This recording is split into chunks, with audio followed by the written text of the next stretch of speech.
Hola, ¿qué tal? Soy su amigo Luis Antonio Rincón García, autor de historias, novelas, cuentos y obras de teatro para niñas, niños, jóvenes, para lectores de todas las edades.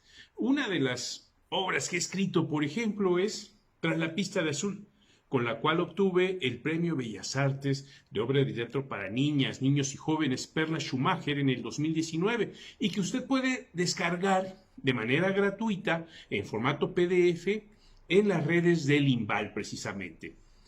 Por cierto, otra historia que también escribí es El sueño del cóndor, con la cual obtuve el premio FENAL Norma 2020. Esta es una historia dirigida principalmente al público juvenil, al lector juvenil, aunque insisto puede ser disfrutado por lectores de todas las edades, y que se desarrolla en un lugar imaginario, en un lugar que inventé y que ubiqué en las montañas de los Andes, en los Andes sudamericanos, en la cordillera de los Andes, y ese lugar es la cumbre de Almanzor. La cumbre de Almanzor es un lugar alejado del cual cuesta mucho descender y es ahí precisamente donde se desarrolla esta historia, de la cual me voy a permitir hacerles una lectura que espero sea disfrutable. Empezamos pues con El sueño del cóndor. Este es el primer capítulo, así empieza la novela. Ayun se dejó caer en el banco de madera, acomodó las muletas sobre sus piernas estiradas y apoyó el codo derecho en la mesa. Frente a él estaba Néstor, listo para tomar la mano de su contrincante y demostrar que él seguía siendo el campeón de vencidas en la cumbre de Almanzor. Había a su alrededor más de una docena de adolescentes animando con frases cortas a Ayun, que quería festejar sus 14 años así, ganándole al fortachón del pueblo, 2 años mayor que todos los demás y orgulloso de su fuerza muscular que le había valido hasta la admiración de los adultos. Un chico delgado y de ojos oscuros tomó la mano de los contrincantes entre las suyas y las apretó con firmeza. A la cuenta de 3, les advirtió viendo a uno y a otro. Ayun sintió una mano cálida sobre el hombro y sonrió. No necesitó voltear para saber que se trataba de Aruma, la joven con quien creció jugando entre los senderos que llevaban a distintas puntas de la Patagonia andina. Con ella tenía planeada para el siguiente año la aventura más grande de todas, el viaje a Cíbola, la ciudad a la que debían trasladarse todos los jóvenes de Almanzor que pretendieran seguir estudiando después de la secundaria. Ya apúrate, no la hagas de emoción, urgió Néstor al chico delgado y de ojos oscuros, quien a pesar de sus esfuerzos no lograba contener las manos de los competidores en una posición equilibrada, por la energía y tensión que ambos estaban aplicando desde antes de que se diera la orden de comenzar.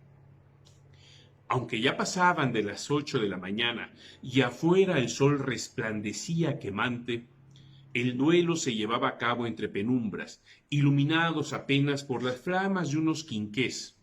Estaban en el almacén general del pueblo, rodeados de costales de alimentos, medicinas, áperos agrícolas, ropa y utensilios para resolver la vida diaria de un lugar alejado de la civilización. Tú puedes ganarle, le susurró Aruma a Ayun. En su voz había firmeza y la confianza de que él lograría la hazaña. Casi en el mismo instante en que el chico delgado y de ojos negros soltó las manos de los contrincantes y gritó ¡Tres!, Néstor, con un arranque violento, se aferró al borde de la mesa con la mano izquierda y empujó el cuerpo hacia el frente para ganar la batalla desde el primer impulso, aprovechando su mayor peso.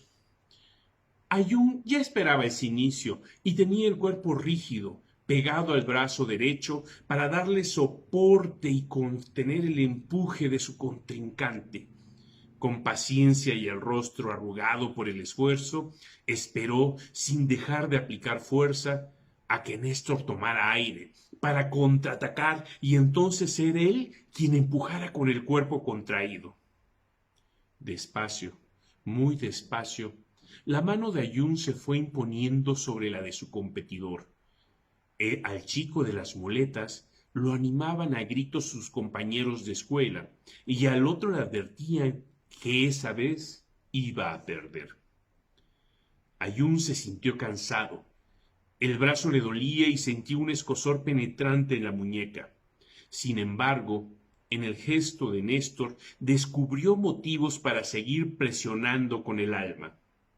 Se estaba cansando, y el dolor en el brazo era tan fuerte que tuvo que soltar la mesa para aprestarse el bíceps. Suyai, una niña de 10 años, con el gorro de lana y un vestido largo encima de los pantalones, entró corriendo al almacén. Se quedó paralizada frente al duelo de pulseadas y la bulliciosa emoción de los demás. Esperó el desenlace, que no llegaba porque Néstor seguía soportando el ataque de Ayun. De pronto, la niña pareció recordar por qué estaba ahí. Formó un altavoz con las manos y su grito se impuso al de los demás. ¡Ya se va la legión de estudiantes! Los primeros en levantarse para salir corriendo fueron quienes más cerca estaban de la mesa.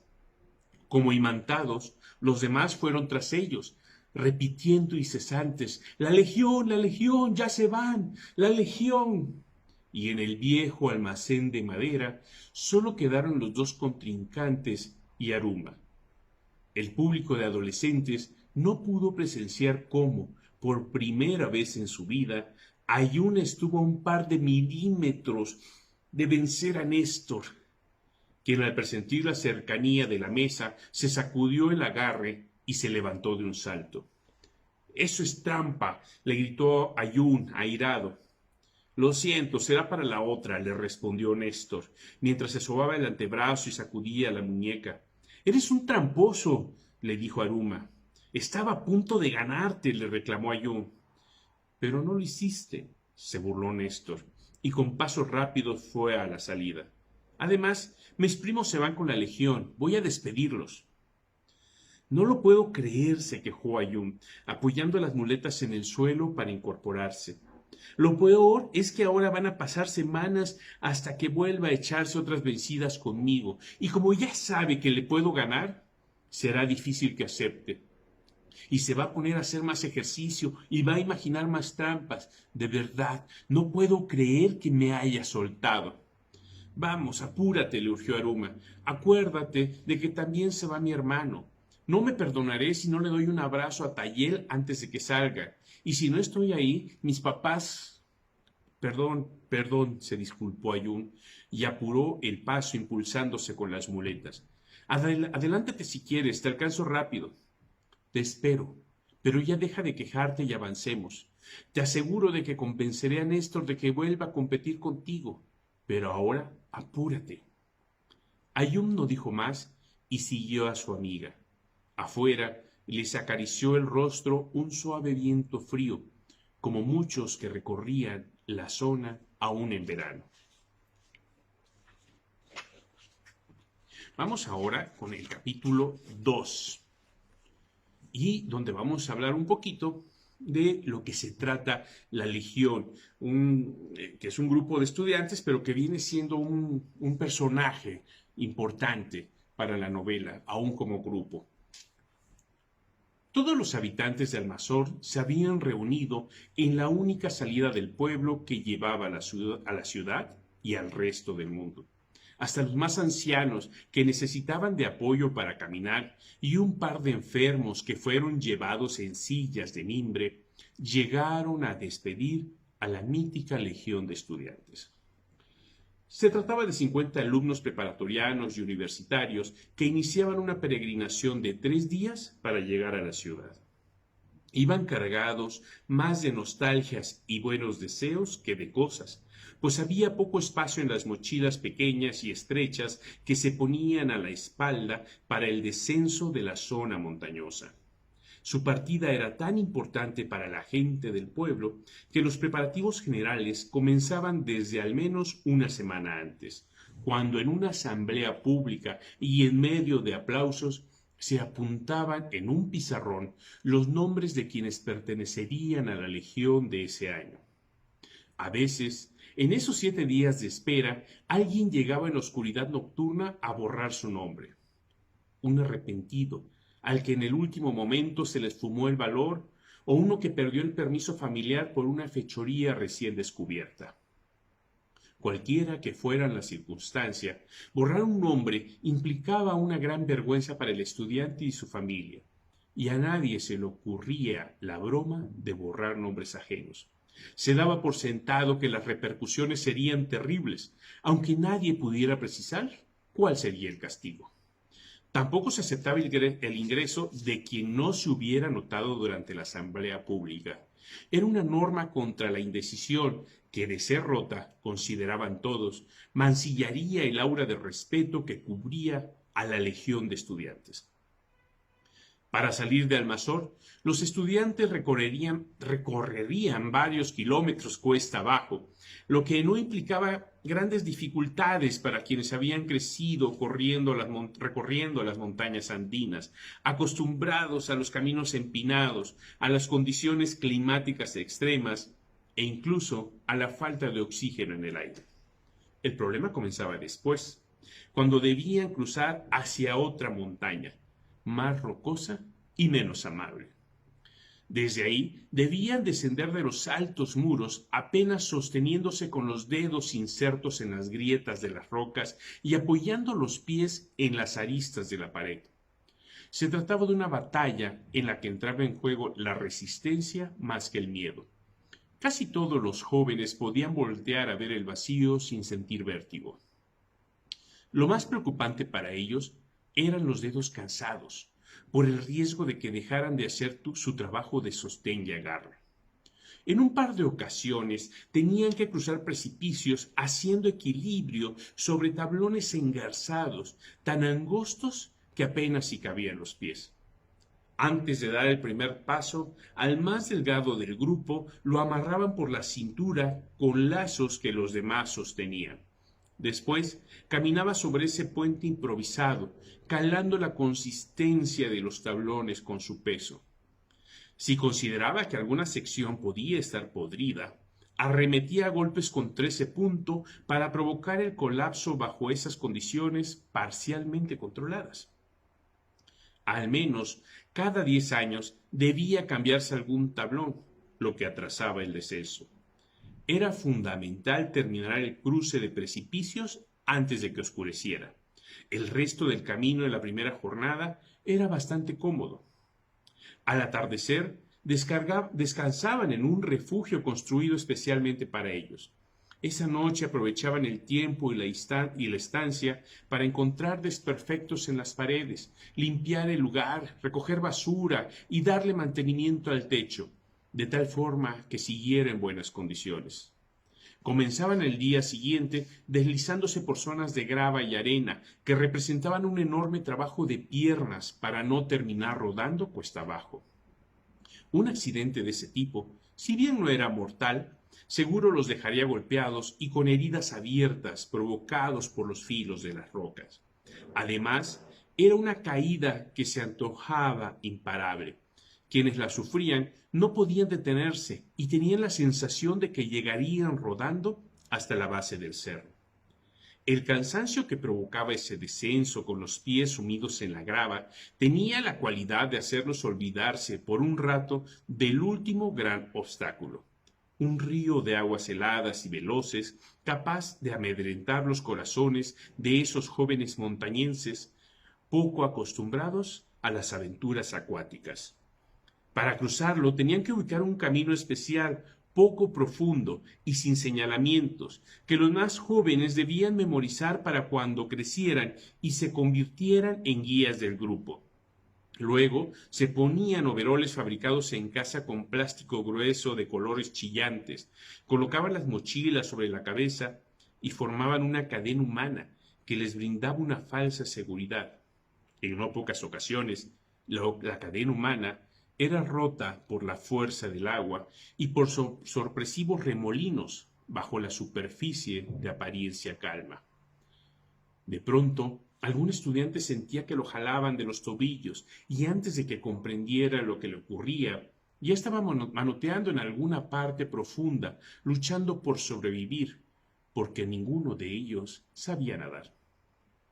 Ante esas situaciones, quienes seguían en tierra firme corrían corriente abajo para lanzarles cuerdas a los que el río arrastraba y así sacarlos del agua, mientras otros, armados con varas largas, iban detrás de las mochilas para también rescatarlas.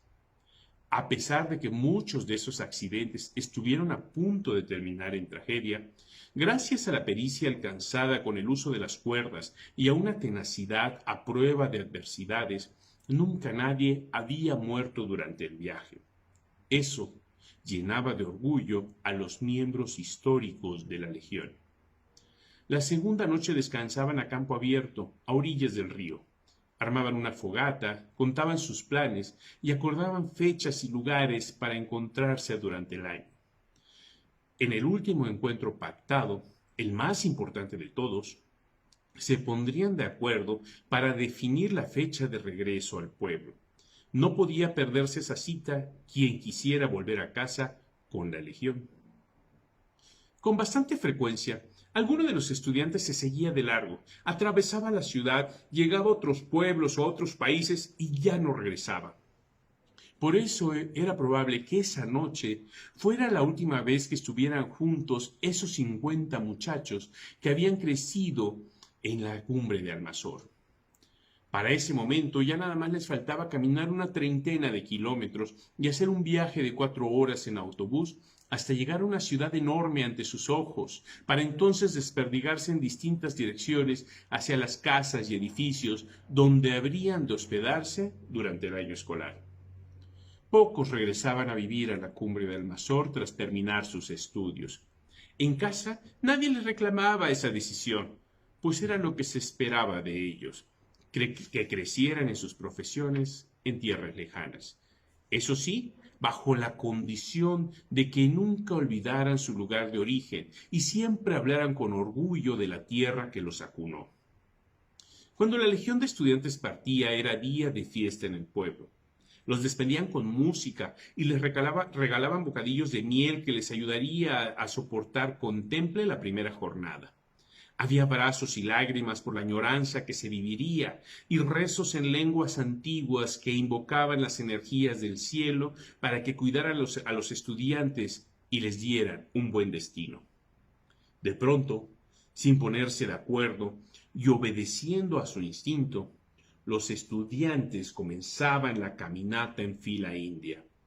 Entonces recibían una lluvia de papelitos de colores y avanzaban acompañados por los gritos de aliento de sus familias, vecinos y amigos y por melodías improvisadas de músicos aficionados. Entre tanta algarabía se animaban unos a otros para hacerse sentir guerreros invencibles. No todos los jóvenes emprendían esa caminata. Algunos preferían quedarse para siempre en Almanzor, temerosos de no poder pasar las pruebas que implicaba ir a tierras lejanas a estudiar una carrera profesional o por sentirse con el deber moral de quedarse a cuidar a sus padres y abuelos. Había también quienes simplemente no querían seguir estudiando y preferían quedarse a cuidar ovejas y cabras y a producir textiles como sus antepasados, convencidos de que el mejor lugar del mundo era ese donde habían nacido. Ayun y Aruma fueron los últimos en llegar a despedir a la legión. Lo hicieron con el tiempo más que suficiente para que Aruma abrazara y besara a su hermano y para que Ayun repartiera palmadas y buenos deseos entre sus compañeros de escuela, un año mayores que él. Al siguiente año, le tocaría a su generación sumarse a ese viaje, aunque para formar parte de ese grupo había dificultades que debía superar. Néstor no tuvo ningún empacho en señalárselas.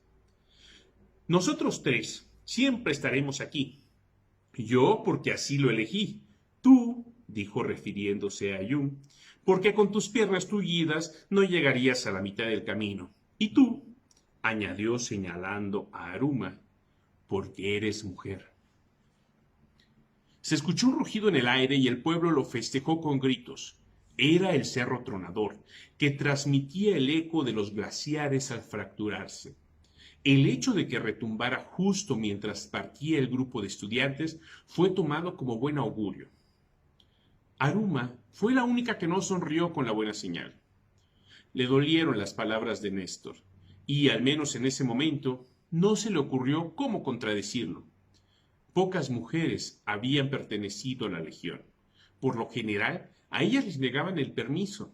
Muchos padres temían que sus hijas no aguantaran físicamente el descenso. Otros decían que nomás hacían el viaje para ir a buscar con quién casarse. Y no faltaba quien viera en esas ganas de crecer una insubordinación que debía ser frenada. Aunque el padre de Aruma no había expresado su punto de vista sobre las mujeres que alguna vez salieron de Almazor, tenía fama de ser un hombre estricto y conservador, arraigado a las costumbres y tradiciones que aprendió de su familia. Así que ella, en especial, veía pocas posibilidades de dejar el pueblo. Entre el tumulto, Ayun señaló a Néstor para decirle: «No estés tan convencido de lo que dices. Tú nos verás partir y tus ojos quedarán llenos de admiración durante muchos días». «Oh, mi boca estará llena de carcajadas mientras te abrazo y juntos le decimos adiós a tus amiguitos», respondió Néstor y les dio la espalda. Ayun pretendió responderle, pero Aruma lo contuvo. «No gastes saliva», le dijo. «Además, aunque me enoje, quizá tenga razón». «Por supuesto que no», se quejó Ayun. «Nosotros queremos partir y lo vamos a hacer. Y vamos a volver 10 veces más y nos iremos otras tantas, hasta que un día regresemos para quedarnos. Así lo hemos platicado, ¿no es cierto?». «Sí, es verdad», le contestó Aruma con una mueca triste. «Lo hemos platicado muchas veces, cuando pasan las estrellas de agosto y cuando truena el cerro, cuando llueve y cuando nieva, y cuando vemos luces montaña abajo y cuando trepas al faro del tiempo. Pero conforme se acerca la fecha de irnos, comienzo a entender que no me dejarán, que tal vez tú no podrás bajar por las montañas y cruzar el río, que en una de esas nuestro destino es nunca salir de aquí». Los dos amigos caminaron en silencio hasta llegar a casa de Aruma. Adentro se escuchaba un llanto apagado. Era Inara, la madre de la joven, que lloraba, creía ella, en secreto, por la partida de su hijo mayor. «Tal vez nuestro destino sea quedarnos aquí», insistió Aruma tomando de la mano a Ayun, «y no tiene por qué ser malo, sobre todo si estamos juntos». Él le apretó los dedos y antes de irse le dijo: «Te prometo que la primera vez que veas la ciudad estaré a tu lado. Y tú sabes que siempre cumplo lo que prometo». «Que así sea», susurró Aruma. Le dio un suave beso y entró a su casa. Así concluye el segundo capítulo de El sueño del cóndor. Esta historia que nos cuenta la vida y los esfuerzos que debe hacer un joven con el cuerpo paralizado de la cintura para abajo, que tiene la intención de descender para llegar a la ciudad y seguir estudiando. Para lograrlo, déjenme adelantarles un poco, se aferrará a tradiciones muy antiguas, se abrazará también del amor de Aruma y se apoyará enormemente en su abuelo, el viejo Antón, a quien, por cierto, le recomiendo conocer en estas historias en las que aparece con frecuencia para contarnos cuentos, leyendas, anécdotas que él aprendió en sus recorridos por el mundo. ¿Cómo va a hacerle Ayun para bajar de ese lugar tan alejado, tan lleno de accidentes geográficos? Bueno, es parte de lo que iremos descubriendo por el mundo. Y también iremos descubriendo si es cierto lo que le prometió a Néstor, que un día él los verá bajar y sus ojos se llenarán de sorpresas durante muchos días. Y también veremos si es capaz de cumplir la promesa que le hace a la siempre leal y muy fuerte y poderosa Aruma, a quien le ha prometido que la primera vez que vea las luces de la ciudad, lo harán juntos, hombro con hombro. Los invito a leer esta historia bajo la conciencia de que les encantará, de que les dejará la imaginación llena de imágenes, de momentos y de frases que podrían ser memorables, como por ejemplo cuando el abuelo Antón les dice a los dos jóvenes para animarlos: lanza tu mente, lanza tu espíritu, lanza tu ser, y tu cuerpo lo seguirá. En fin, espero que disfruten tanto de esta lectura como yo lo hice mientras lo escribía y que se animen a conocerlo. Quiero agradecer enormemente a Libal por la posibilidad de permitirles llevar estas mis letras ante ustedes, y no quiero despedirme sin antes volver a invitarlos a conocer tanto El sueño del cóndor como Tras la pista de azul, que como les digo es una obra de teatro que ustedes pueden descargar de manera gratuita en PDF de las plataformas del Limbal. Muchísimas gracias. Soy Luis Antonio Rincón García y nos vemos la próxima.